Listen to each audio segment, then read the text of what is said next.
Hola amigos, vamos con el tema 10 de la historia más bella de la humanidad, la historia de la Iglesia Católica.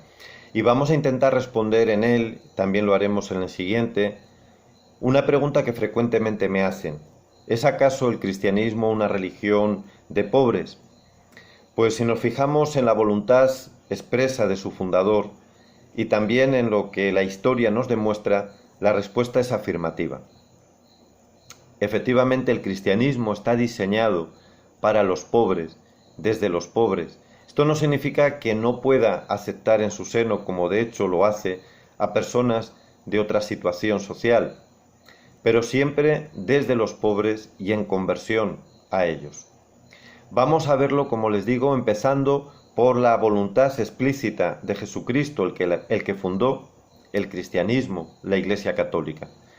En el capítulo 4 del Evangelio de Lucas, en lo que se llama el discurso inaugural del reino, porque es el primero que, según Lucas, hace Jesús al comienzo de su vida pública, del anuncio del reino, Cristo toma un pasaje del profeta Isaías y lo hace suyo.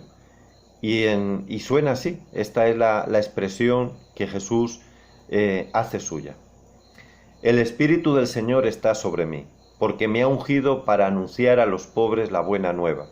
Me ha enviado a proclamar la liberación a los cautivos y la vista a los ciegos, para dar la libertad a los oprimidos y proclamar un año de gracia del Señor. Y concluye, esta escritura que acaban de oír se ha cumplido hoy, es decir, se cumple en él. Sus primeros apóstoles tienen también esta misma conciencia.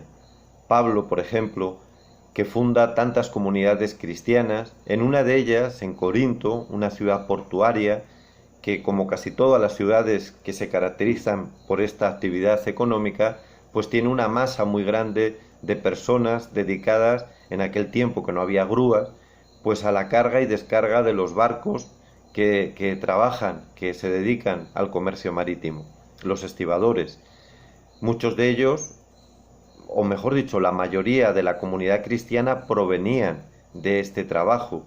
Eran, por tanto, la mayoría de esos primeros cristianos de Corinto, personas pobres, explotadas, incluso esclavos. Aunque también había algún grupito de personas, pues digamos, de la aristocracia, o por lo menos de un alto poder adquisitivo, a los que Pablo regaña fuertemente por el escándalo que provocan en su forma de vida.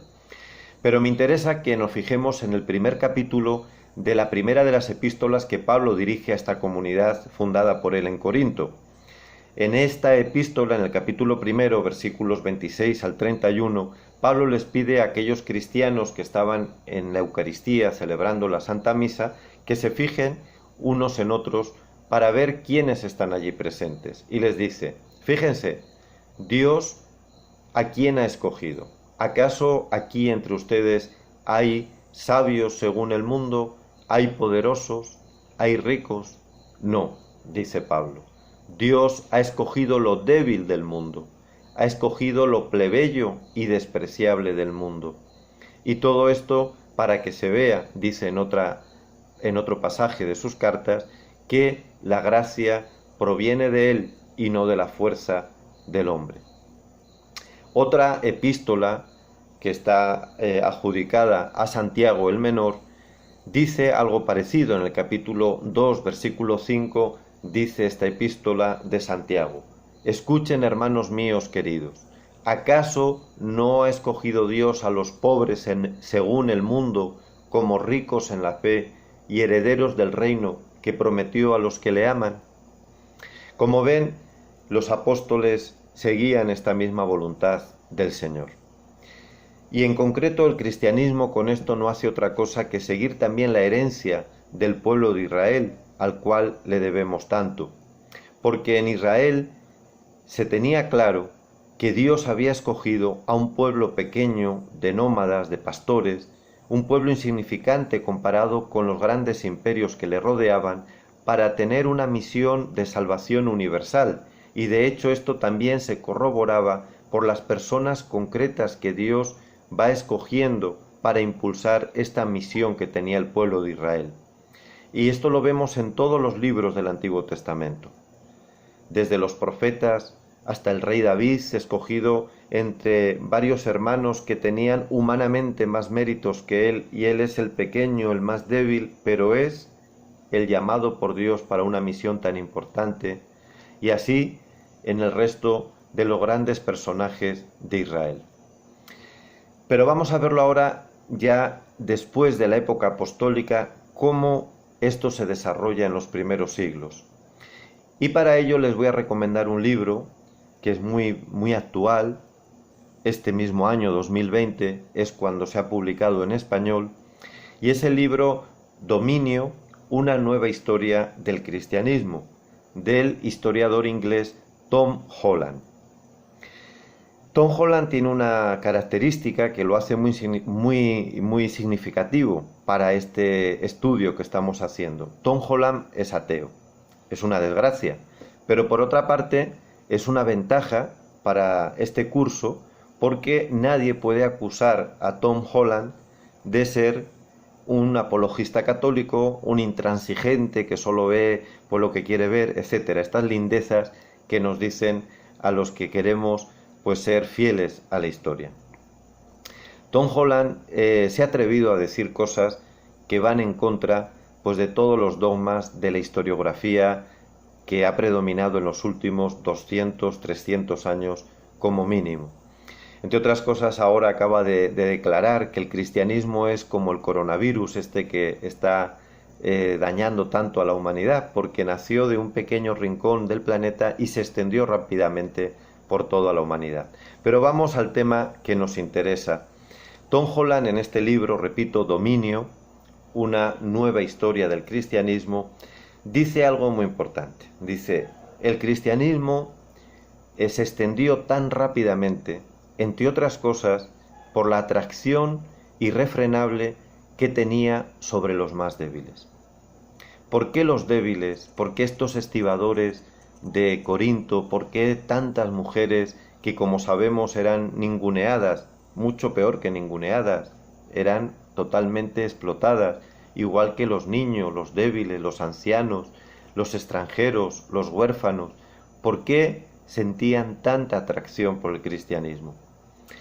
Y no es por una razón ideológica. El cristianismo nunca propuso, al menos como una cosa esencial, un tema ideológico en el tema de los pobres, sino porque, como dice Holland, ninguna religión se ha atrevido nunca, ni antes ni después de Cristo, se ha atrevido a afirmar como el centro de su fe que el Dios Todopoderoso se ha hecho hombre, y no un hombre cualquiera, sino que ha escogido el último de los puestos, se ha hecho esclavo. Y esto lo cantaban los primeros cristianos, porque la ideología se predica, se anuncia, pero la buena noticia se canta, es algo gozoso. Y Pablo recoge uno de estos cantos que aquellos estibadores de Corinto, aquellas mujeres oprimidas, aquellos niños que eran absolutamente tratados como objetos, aquellos esclavos, cantaban en la Sagrada Liturgia. Ese canto lo recoge Pablo y nos lo regala en la carta a los Filipenses, concretamente en el capítulo 2, versículos 6 al 11.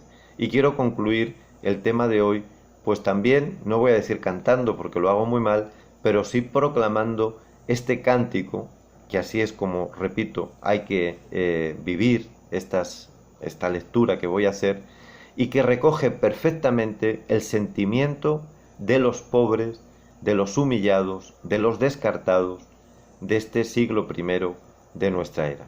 Dice así: Cristo, siendo de condición divina, no se apegó a su igualdad con Dios, sino que se redujo a nada, tomando la condición de esclavo, y se hizo semejante a nosotros, y encontrándose en la condición humana, se rebajó a sí mismo, haciéndose obediente hasta la muerte, y muerte en cruz.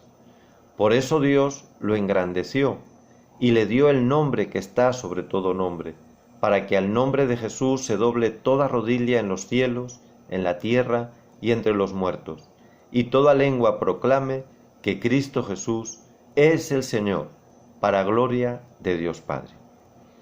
Qué emoción, qué estremecimiento tenían que experimentar los esclavos, las mujeres, los niños, los huérfanos, los extranjeros, al decir que el Dios que había creado todo se había hecho uno de ellos, y que a ese esclavo Dios le había dado todo poder, toda fuerza, y todo ser se tiene que arrodillar ante él en cielo y tierra.